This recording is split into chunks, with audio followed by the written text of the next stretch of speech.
एक ऐसा railway station जहाँ पे रात के 12:35 होते से ही लोग छिपना शुरू कर देते हैं। एक ऐसा रेलवे स्टेशन जहाँ पर काम करने वाला हर एक इंसान अपनी जान बचाने के लिए जगह जगह रात के 12:35 को भागता फिरता हुआ आप लोगों को साफ साफ दिखाई दे सकता है। नमस्कार दोस्तों, ब्लडी सत्य के आज के इस हैरान कर देने वाले बहुत ही ज़्यादा खौफनाक से अनोखे एपिसोड में मैं आप सभी लोगों के सामने दासीगंज नाम के एक ऐसे रेलवे स्टेशन की हैरान कर देने वाली सच्ची घटना की भूतिया कहानी लेकर आ गया हूं, जिसे सुनकर आप लोगों के रोंगटे खड़े हो जाएंगे। दोस्तों आइए बिना देरी किए शुरुआत करते हैं इस घटना की। विजय नाम का एक आदमी था, एक लोअर मिडिल क्लास फैमिली का। ज़्यादा अच्छी पढ़ाई नहीं कर पाया था, पिताजी के पास इतने पैसे नहीं थे कि उसे बहुत अच्छे से पढ़ा पाए, तो जैसे तैसे उसको जितनी ज़रूरत थी जितनी वो कर पाया पढ़ाई कंप्लीट किया और आखिरकार उसने रेलवे में क्लीनर की जॉब के लिए अप्लाई किया। उसे जॉब मिल गई। आज भर्ती का पहला दिन था। ये दासीगंज नाम का रेलवे स्टेशन था। ये इसके होम टाउन से, ये बिहार के एक छोटे से गांव का रहने वाला था। ये इसके होम टाउन से लगभग 137 किलोमीटर की दूरी पर था। इस वजह से विजय जो है अपने गांव को छोड़कर इस दासीगंज नाम के गांव में कमरा किराए पर लेकर रहने लगा था। पहले दिन ज्वाइनिंग करने के लिए आया, सुबह सुबह पहुंच गया था। इसकी यहाँ पर पहचान बहुत सारे कर्मचारियों से हुई। हालांकि ये रेलवे स्टेशन बहुत बड़ा तो नहीं था, लेकिन अप्रॉक्स 30 साल पहले बना था और यहाँ पे जितने लोगों की ज़रूरत थी लगभग उससे 1-2 लोग ज़्यादा ही काम करते थे। स्टेशन काफ़ी छोटा था और कर्मचारी थोड़े ज़्यादा, इसीलिए जितने भी कर्मचारी थे उनके ऊपर वर्कलोड बहुत ज़्यादा नहीं था। किस्मत इन लोगों के ऊपर थोड़ी मेहरबान थी। आज विजय भी अपने पहले दिन काम को ज्वाइन करके काफ़ी ज़्यादा खुश हुआ। आखिर आज वो अपने पैरों पर खड़ा हो चुका था। ये जो पहला दिन था वो काम समझने में ही ख़त्म कर दिया। अब आया रात का वक्त। रात में भी काम चल ही रहा था, लेकिन अचानक से उसने नोटिस किया कि रात के 12:35 के आसपास का टाइम हो रहा है और सब लोग जितने भी कर्मचारी थे वहां पर मौजूद सब एक साथ एक जगह भागना शुरू कर दिए। इस समय यात्रीगण तो ना के बराबर रहे होंगे, 1-2 भी रहे होंगे ना, तो स्टेशन से बाहर भाग गए और जितने भी कर्मचारी थे वो एक पर्टिकुलर जगह में भाग भाग के छिपने की कोशिश करने लगे। ये देख ही रहा है, समझने की कोशिश ही कर रहा है कि ये सब क्या हो रहा है कि अचानक से पीछे से एक बूढ़ा आदमी भागते भागते आया। उम्र यही कोई 50 साल के आसपास रही होगी। भागते भागते आया और इसको बोला कि भाई यहाँ पर क्यों खड़े हो, मरना है क्या तुमको, चलो हमारे साथ, जल्दी निकलो यहाँ से। वो भी वो बूढ़े आदमी के पीछे भागना शुरू कर दिया। अब सब लोग बैठ गए अपना मुंह छुपाकर। एग्जैक्ट 12:35 का टाइम हुआ है। वहां पे एक ट्रेन का हॉर्न सुनाई दिया। वहां पर एक ट्रेन आई, रुकी। उस ट्रेन से केवल एक ही यात्री, एक ही औरत उतरी, जिस औरत के हाथ में एक बच्चा था लगभग 3 साल का, गोदी में उठाकर रखी थी। लंबी चौड़ी थी, थोड़ी साड़ी पहनी हुई थी और जब वो उतरी ना तो छिप छिप कर अजय उसे देखने की कोशिश करने लगा। अजय ने पाया कि वो औरत बड़ी परेशान दिख रही है और रोने जैसी है। 4 कदम आगे बढ़ाई और चिल्ला चिल्ला कर रोने लगी, कोई पानी दे दो, मेरे बच्चे को पानी दे दो, मेरा बच्चा मर जाएगा, मेरा बच्चा दम तोड़ देगा अगर किसी ने पानी नहीं दिया तो, मेरी मदद कर दो, कोई तो बचा लो मेरे बच्चे को। ऐसा बोल बोल के वो पूरे स्टेशन में घूमने लगी, लेकिन कोई भी इंसान उठ के पानी देने की हिम्मत नहीं किया। अजय ने सोचा कि अरे लोग छुपे हुए हैं, बेचारी वो औरत पानी मांग रही है, मैं उठ के देता हूँ। वो जैसे उठ ही रहा था कि उस बूढ़े आदमी ने फिर से उसको खींच लिया। बोला कि पागल हो गया है क्या, जो हम कर रहे हैं वही कर, बैठे रहे, वो औरत अपने आप चली जाएगी। फिर वो ट्रेन निकल गई। वो औरत अभी भी स्टेशन में थी और पूरे स्टेशन में घूम रही है, चिल्ला रही है, रो रही है। उसका बच्चा भी दहाड़े मार मार के, चीख मार मार के रो रहा है। फिर आखिरकार कोई भी बाहर नहीं निकला। दुकानें की शटर भी लोगों ने अपने गिरा दिए थे। वो औरत जिस डायरेक्शन में ट्रेन बढ़ी थी उस डायरेक्शन में बढ़ गई।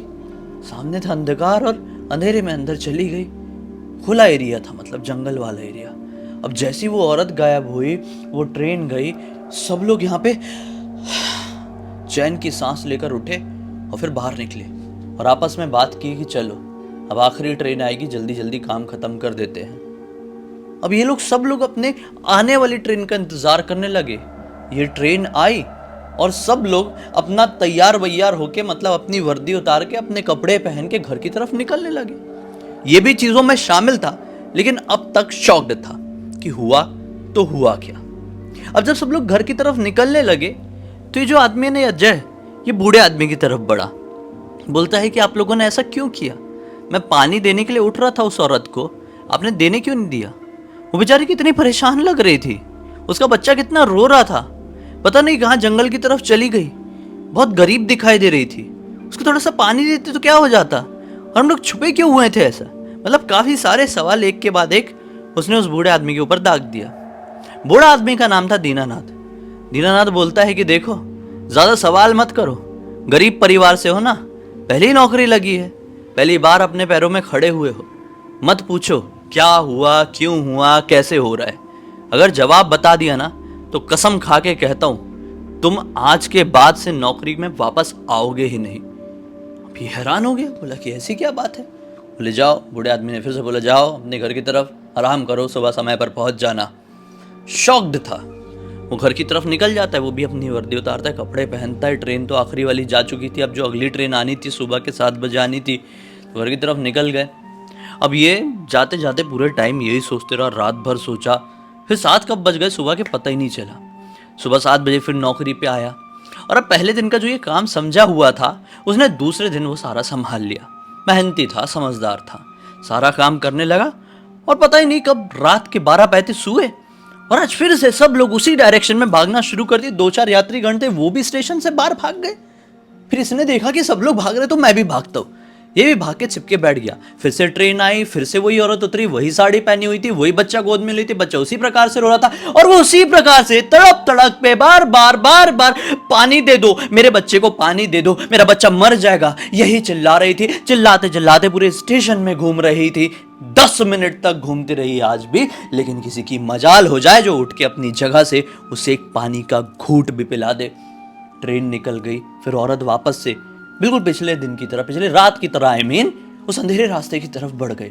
फिर सब लोग उठे, फिर यात्रीगण जो भाग गए थे स्टेशन से बाहर वो भी आए, फिर अगली ट्रेन आई, और फिर सब लोग अपने घर की तरफ बढ़ने लगे। आज इसने जाते जाते सोचा कि मैं इन लोगों में से किसी से भी ये बात पूछूंगा ना तो मुझे कोई जवाब नहीं देगा। मैं समझ गया इन लोगों के बर्ताव से, जब भी मैं पूछने की कोशिश करता हूँ सारे लोग मुझे इग्नोर करते हैं, कोई बताने की बारे में कुछ भी नहीं सोचता है। मैं काम करता हूँ, अपने पड़ोसियों से पूछूंगा। जहाँ पर मैं रेंट से रहता हूँ वहाँ पर कुछ वृद्ध लोग रहते हैं, काफ़ी सालों से रह रहे हैं। गाँव तो बहुत छोटा है, लोगों को पता ही होगा कि क्या हो रहा है, स्टेशन वाले ऐसा बर्ताव क्यों करते हैं एक पर्टिकुलर ट्रेन के साथ। बस उसने ठान लिया और इंतजार करने लगा सुबह होने का। लेकिन जैसे रात के 3 बजे उसे आज फिर से नींद आ गई, और फिर जब आँख खुली तो 7:15 बज चुके थे, और ये स्टेशन में पहुंचने के लिए काफ़ी ज़्यादा लेट हो गया था, 7 बजे पहुंचना होता था। फटाफट उठा और किसी से कुछ बात नहीं कर पाया, पहुंच गए स्टेशन। फिर से काम में लग गया, फिर से दिनचर्या वैसी रही। आज दिन में इसने पूछने की कोशिश किया उस बूढ़े आदमी के अलावा, दीनानाथ के अलावा किसी और से भी, लेकिन किसी और ने भी उसी प्रकार से इसे इग्नोर किया। फिर 12:35 का टाइम हो गया, फिर से लोगों ने भागना शुरू किया, लेकिन आज इसके दिमाग में कुछ और था, ये कुछ और सोचा हुआ था। इसने सोचा था कि आज इस गुत्थी को सुलझाना है, उस औरत से बात करना है। उस औरत से ऐसी क्या दुश्मनी पाल ली है स्टेशन वालों ने, मैं समझ के रहूंगा। जब सब लोग एक पर्टिकुलर डायरेक्शन में भागना शुरू किए थे, वो ट्रेन के आने का वक्त हो गया था, ये दूसरे डायरेक्शन में भागा और छुप गया, ताकि वो बाकी के लोग, बाकी के कर्मचारी मुझे ना देख पाए कि मैं कहां पे जाके छुपा हूं। ट्रेन आई, औरत उतरी, वही साड़ी, वही बच्चा और वही तरीका, ये भी अपनी जगह से उठा। जब औरत जहां पे कर्मचारी छिपे हुए थे वो वाली जगह को क्रॉस करके थोड़ी आगे बढ़ी है, तो ये भी अपनी जगह से आ और उस औरत से मिला, और मिलके कहता है कि बहन क्या हुआ, क्यों इतनी परेशान लग रही हो, क्यों रोज रात को इस ट्रेन से स्टेशन में उतर जाती हो जब तुम्हें मालूम है कि यहाँ पर तुम्हारी कोई भी मदद नहीं करेगा, क्यों ट्रेन के साथ आगे नहीं जाती हो, क्या आसपास रहती हो, इस गांव में तो मैंने तुम्हें पहले कभी नहीं देखा। बहुत सारे सवाल आज इसने, अजय ने उस औरत के ऊपर दाग दिया, लेकिन औरत है कि जवाब देने के मूड में नहीं थी, सिर्फ रोए जा रही थी और बार बार रिपीट कर रही थी कि मेरे बच्चे को पानी दे दो, मेरे बच्चे की जान बचा लो, मेरा बच्चा प्यास से मरा जा रहा है। इसने बोला ठीक है बहन, मैं पानी लेकर आता हूँ, इतना परेशान मत हो, 2 मिनट रुको। वो भाग के जाता है, और वहां पे साइड में एक नल लगा हुआ था जो स्पेशल कर्मचारियों के लिए था, एक अलग कमरे में। उस कमरे से पानी निकालता है एक बॉटल में, और लौट के उस जगह पर वापस से पहुंचता है तो पाता है कि वो औरत तो वहां पर है ही नहीं। नजर घुमाता है तो वो औरत वापस से वो अंधेरे रास्ते की तरफ बढ़ चुकी थी और लगभग स्टेशन को छोड़ ही चुकी थी। ये हैरान हुआ उसने बॉटल को साइड में रखा और बढ़ने लगा उस तरफ जहां पर बाकी के कर्मचारी छुपे हुए थे। कर्मचारी भी अपनी जगह से निकले और ये भी वहां पर जाकर खड़ा हुआ और बोलता है कि देखिए, आज मैंने इस गुत्थी को सुलझा लिया। मैं समझ गया हूं, वो जो औरत रोज रात को वाली ट्रेन से उतरती है ना, वो औरत दिमागी स्थिति से थोड़ी सी कमजोर है। आप लोग उसकी इतनी सी भी मदद नहीं कर सकते?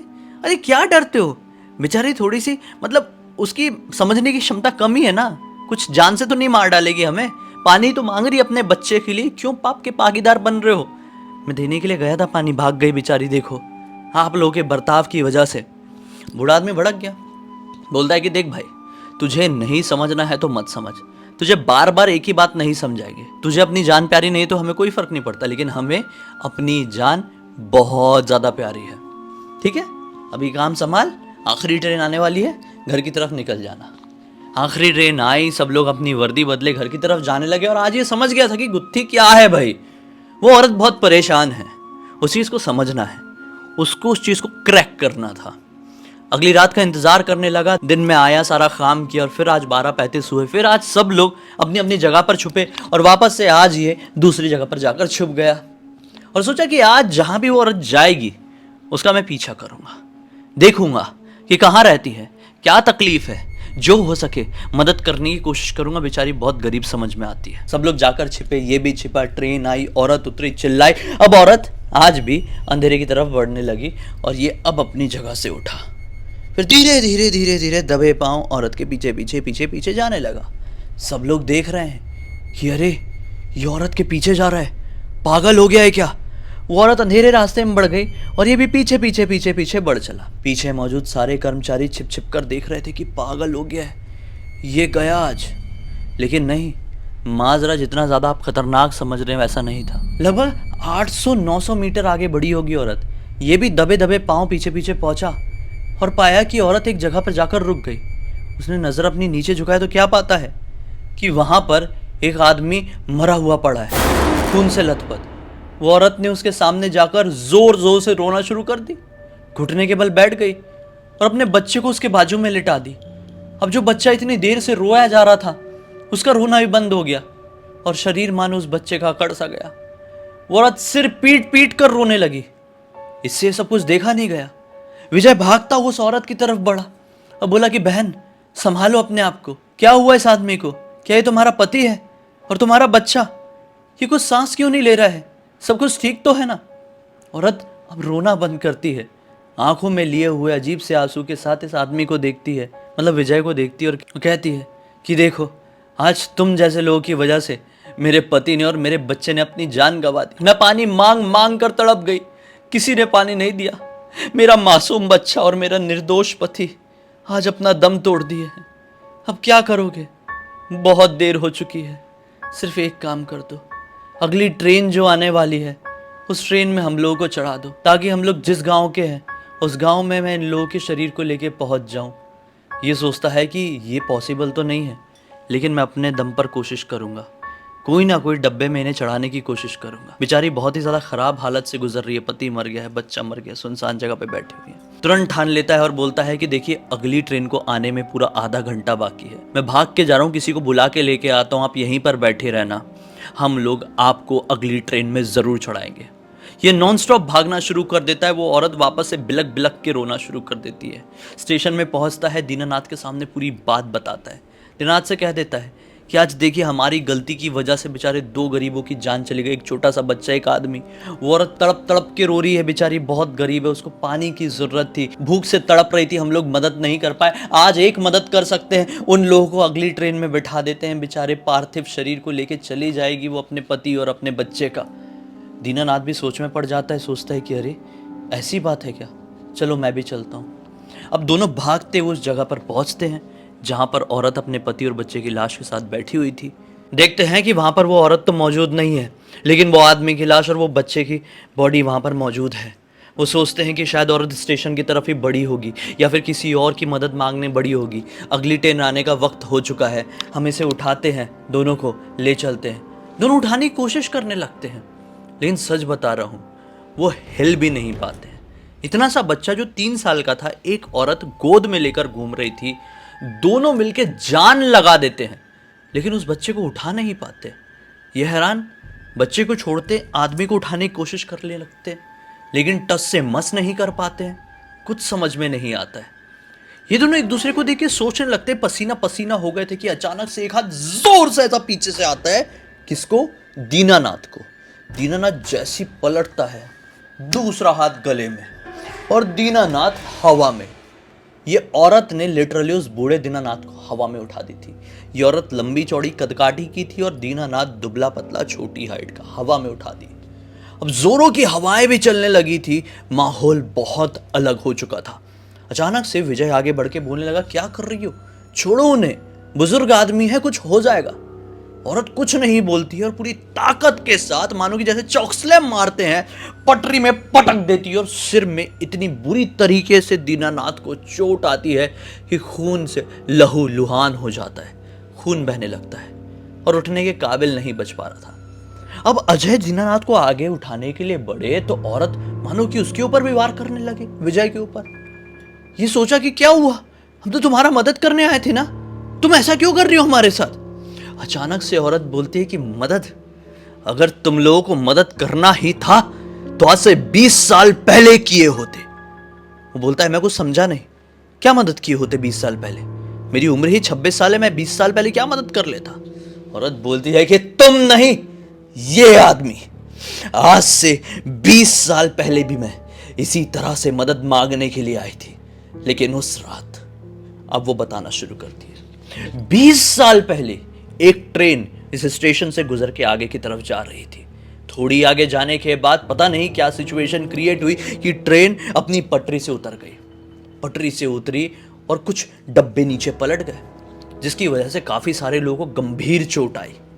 और उस ट्रेन के डब्बे पलटने की वजह से जो पति था वो ऑन द स्पॉट मर गया और बच्चा दब गया कहीं पर, जोर जोर से तड़पने लगा, चीखने लगा, रोने लगा। मैं खुद को कैसे तैसे करके संभाली, उठी, मैंने अपने बच्चे को गोद में उठाया और इस स्टेशन में भागते भागते आई। यही तुम्हारा दासीगंज स्टेशन। चिल्ला चिल्ला के मदद मांग रही हो कि पानी दे दो, पानी दे दो, लेकिन किसी ने भी आगे बढ़ के मदद देने की कोशिश नहीं की। सब एक टक लगाए मुझे और मेरे बच्चे को देखते रहे। मैं रो रही थी, मेरा बच्चा रो रहा था, किसी ने मदद नहीं की। फिर मुझे दिखाई दिया ये आदमी, मैं इसके तरफ बढ़ी, इसके हाथ में पानी की बोतल थी, इसके हाथ में भी एक बच्चा था। मुझे लगा कि इसका बच्चा है, मेरे बच्चे का दर्द समझ पाएगा। मैं भाग के इसके पास पानी की बोतल से थोड़ा पानी मांगने गई, लेकिन हमें देखकर इसका बच्चा रोने लगा और फिर इसने अपने बच्चे को पानी पिलाना शुरू कर दिया। बच्चे ने पूरा पानी नहीं पिया, केवल 2 घूंट पिया। और फिर यह आदमी बोलता है कि मेरे बच्चे का झूठा हो गया है, मैं झूठा पानी किसी को पिला नहीं सकता। यह बोलकर उसने पानी से भरी हुई बोतल बाहर की तरफ फेंक दिया। उस समय मुझे अंदाजा हुआ कि गरीब होना भी कितना बड़ा पाप है। कुछ ही पलों बाद मेरे बच्चे ने वहीं पर दम तोड़ दिया। मैं भी भागते भागते अपनी पति की तरफ बढ़ी तो पाया कि पति की भी मौत हो चुकी है। मैं खुद को संभाल नहीं पाई और वहीं पर मैंने भी अपना दम तोड़ दिया। लेकिन साथ ही साथ इस पूरे स्टेशन को मेरी दुखती हुई आत्मा का श्राप भी लग गया। मेरी आत्मा भटकने लगी, बदले के लिए परेशान रहने लगी और आज शायद मेरा बदला पूरा हो जाएगा। उतने में ही एक तेज रफ्तार से ट्रेन आई, जुप, बूढ़े आदमी को कुचलते हुए आगे बढ़ गई। वही आखिरी ट्रेन थी जो आखिरी वाली दासीगंज स्टेशन में आती थी। विजय देखता रह गया, हक्का बक्का रह गया। किस्मत से विजय थोड़ा साइड में खड़ा हुआ था, वरना विजय भी गया था। ट्रेन जैसी गई पूरी निकली, ये देखा कि आजू बाजू कोई भी नहीं, सिर्फ सुनसान सन्नाटा। एक अजीब सी चीख लिपटे हुए, इसको समझ में नहीं आया ये क्या हुआ। पास में मौजूद थी सिर्फ और सिर्फ वृद्ध दीनानाथ की डेड बॉडी। आज इस घटना को पूरे 8 साल बीत चुके हैं, लेकिन यह घटना विजय के जहन में आज भी पूरी तरीके से ताज़ा है। विजय ने उस दिन के बाद से वहां पर नौकरी छोड़ दी और अपने पिताजी के साथ मिलके अपने ही गांव में एक छोटी सी किराने की दुकान की शुरुआत की। किस्मत से आज सब कुछ अच्छा चल रहा है और इस पूरी की पूरी घटना की जानकारी मुझे किसी और ने नहीं बल्कि विजय ने ही इंस्टाग्राम पर लिख कर भेजा है। उम्मीद करता हूँ दोस्तों इस घटना से आप लोग को एक बहुत बड़ी सीख भी मिली होगी और साथ ही साथ मनोरंजन कहना गलत होगा, सीख, बहुत अच्छी सीख मिली होगी इसी बात पे वीडियो को लाइक जरूर कर देना, चैनल को सब्सक्राइब करके बेल आइकन दबा के ऑल के ऑप्शन में क्लिक करना है, क्योंकि इसी तरह के हैरान कर देने वाले खौफनाक वीडियोस आप लोगों के सामने डेली लेके आते रहता हूँ। इंस्टाग्राम की लिंक इस वीडियो के डिस्क्रिप्शन बॉक्स में मिल जाए, क्लिक करके डायरेक्टली वहां पर पहुंच जाना। इसी तरह की कोई भी कहानी, टॉपिक या जानकारी आप लोग के पास भी है तो लिख भेजना, हो सकता है मेरा अगला वीडियो आप लोग के हिसाब से बन रहा हो। तो चलिए कल फिर से मिलता हूँ, तब तक के लिए बहुत बहुत धन्यवाद। आप लोग का दिन शुभ हो।